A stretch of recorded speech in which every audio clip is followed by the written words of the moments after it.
Arise, arise, riders of Theoden. Spears shall be shaken and shields shall be splintered. A sword day, a red day, and ere the sun rises. Ride now, ride now, ride. Ride to ruin in the world's ending.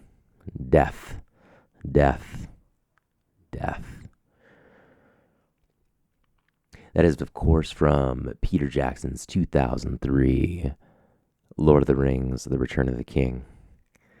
That is King Theoden as he is about to charge the Pelennor fields into a horde of fucking orcs. And he is fully intent on dying, and he says it in his battle cry. Death, death, death. It makes me think of a little Latin phrase I learned recently, Momento Mori, and it is remember death, or remember that you are dying. And that's a good admonition, I think. You're dying. From the moment you are born, you are dying. And that's not to be cynical and say like, oh, all is death and all is terrible. No. We have a time and we ought to utilize it. So, ride now, ride now. Ride for ruin and the world's ending. Death, death, death. Stare the motherfuckers in the face and charge them right the fuck down.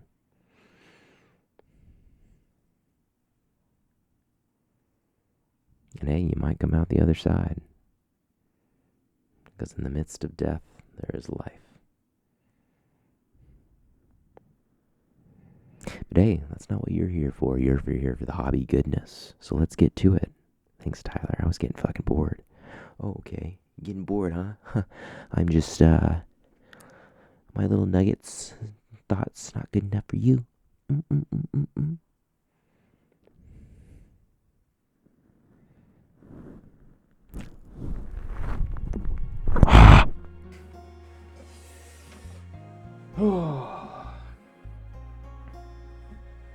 Okay, so the plan for my hobbying. Well, I've actually been doing quite a bit of hobbying this week.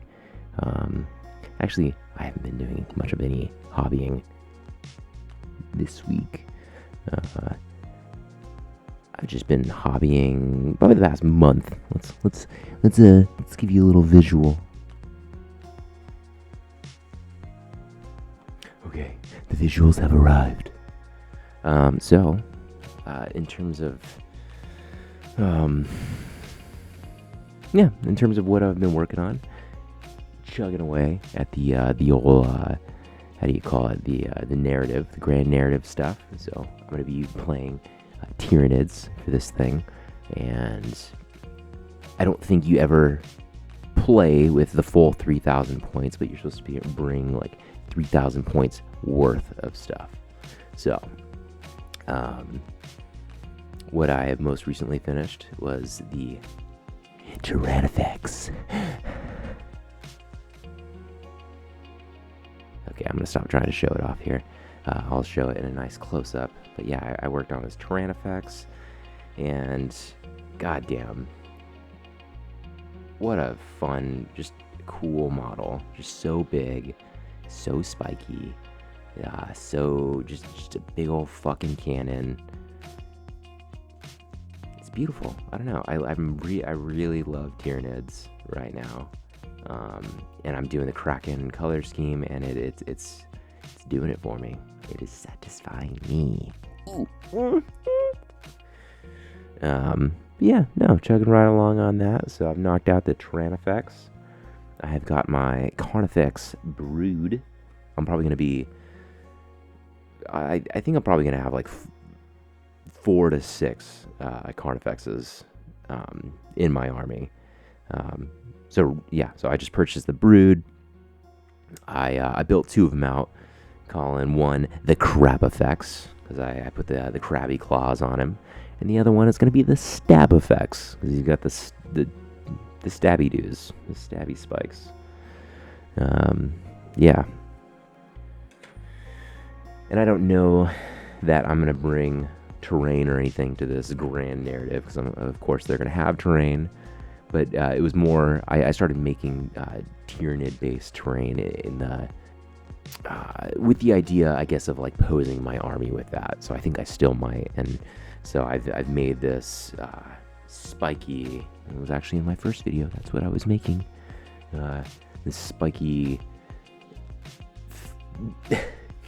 Tyranid phallus, as my wife. She said it looked like that. And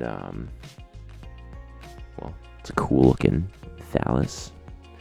And then I made an egg, or a spore mine thing. Not a spore mine, but like, I don't know, I just imagine this thing fell from space, and it's some gross, organic, gooey, squelchy, Tyranid thing, and it's gonna explode forth with Tyranid, more Tyranids. Fuck, I don't know. And then I'm gonna build something similar to this, actually, using the remaining parts from the Tyranifex kit. Was it the Turvagon or something like that? Yeah, Turvagon. Or hold on, I got the box right here.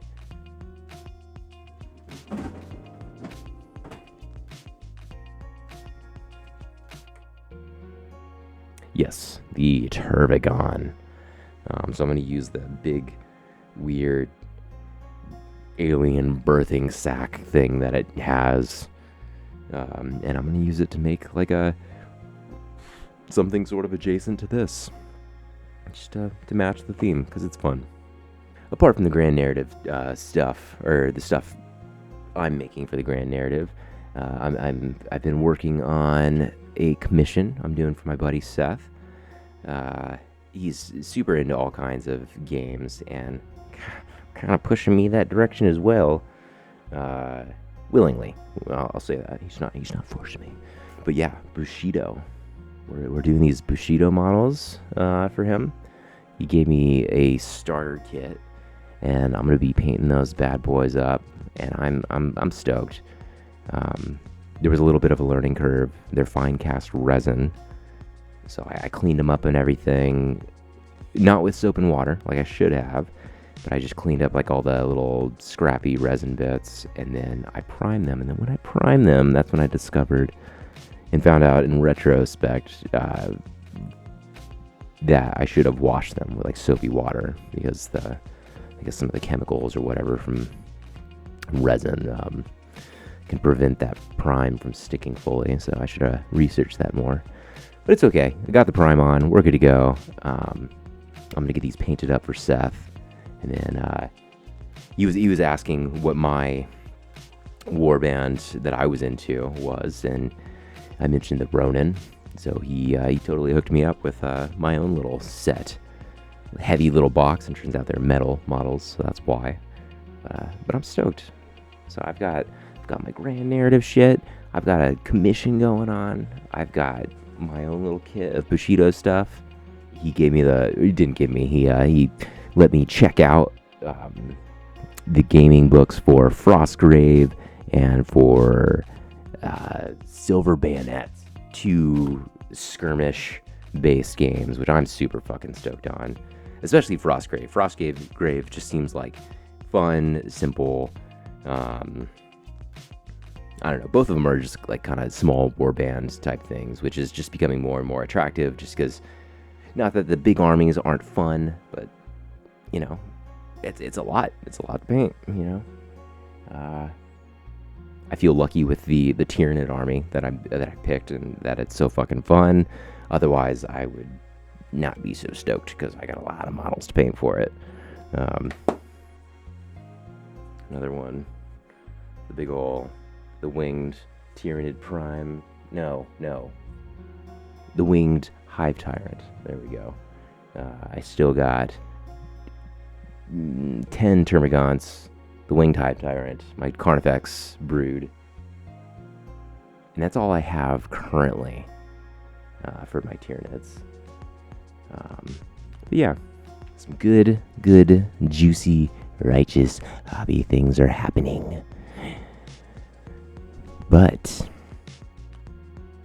more importantly, I'm trying to create this show, and back to the theme of my Memento Mori.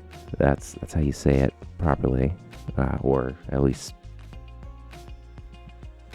I don't know. I said like Memento Mori in that intro or something, but yeah, Memento Mori. That remember death. I'm kind of in a weird spot with my job. I work in a place like many, 40 hours a week, and it's got me thinking like, hey dog, are you happy here? The answer's no. Well, you're gonna die. So you might as well spend your time well. So that's in part what this YouTube venture is gonna be.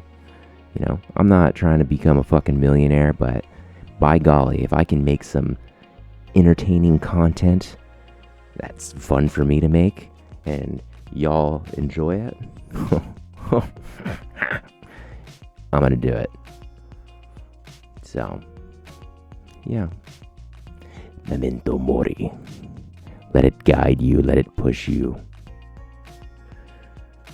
Let that sack of shit manager that making your goddamn life so miserable, let that push you to greatness.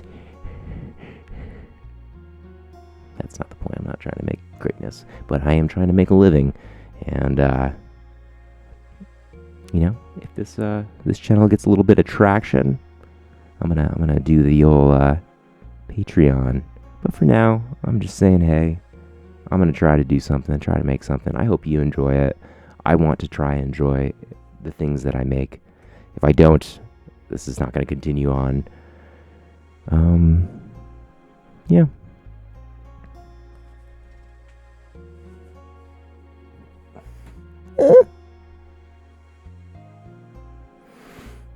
Okay, so for today, I'm gonna be making a dice tower. Let me give you a little background why I want to do this.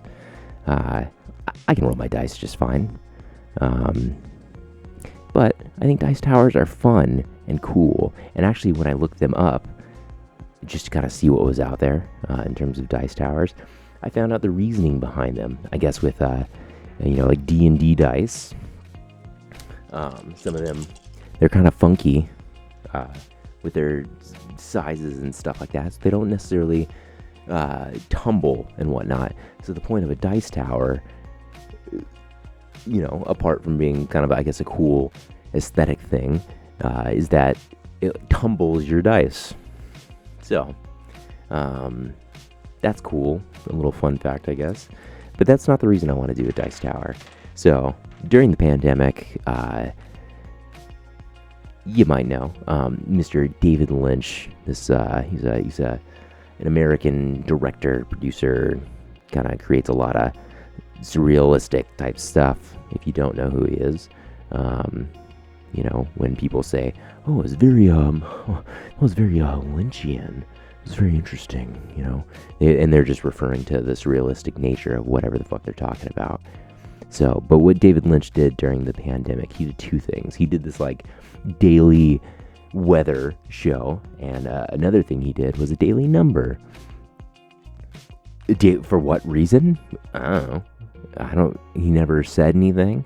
And you know what? He didn't need to say anything, because it was fun and it was goofy and he did it consistently. So, I don't know. I like that. And when it comes to art, what do fucking artists do? Like, what is the trend? You steal other people's art, or you co-opt it and you do your own thing. So that's what I'm gonna do here with this dice tower. I have these sweet dice. Get that sweet dice sound effect. I have these cool dice. My buddy's wife, she's a D&D person. I don't really play D&D, but I do like the dice, because dice, yes. But yeah, no, I let her know, I work with her husband, And then I was telling her about my gaming and, tabletop stuff. And one day she brings me these delightful dice. Look at that. And so I'm stoked. I have these dice. These are going to be probably my daily number dice, or maybe not daily numbers. My video dice. My episodic dice. So, does that spoil it? Me telling you everything? I don't fucking care. Well, that's what I'm gonna do. I'm gonna make a cool dice tower. If I don't lose the dice first, I'm gonna make a cool. God damn it! I'm literally just dropping these,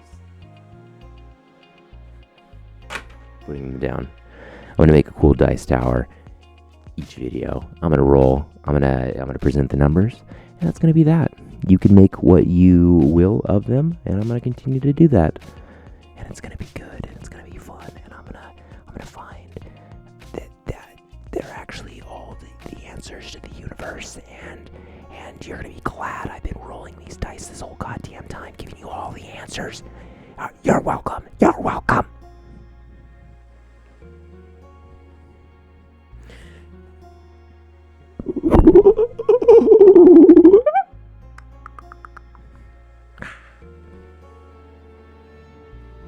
But yeah, that's what I'm gonna do.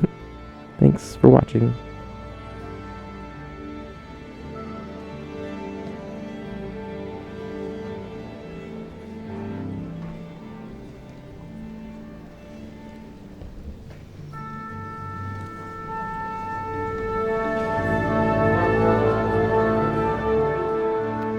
Today is July 16th, 2024.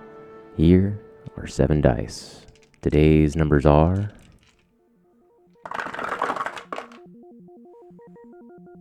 on the D20, 15. On the D10, 7.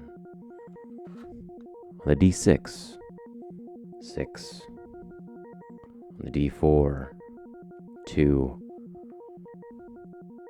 On the percentage dice, 80. On the D8, 4. And finally, on the D12, 6.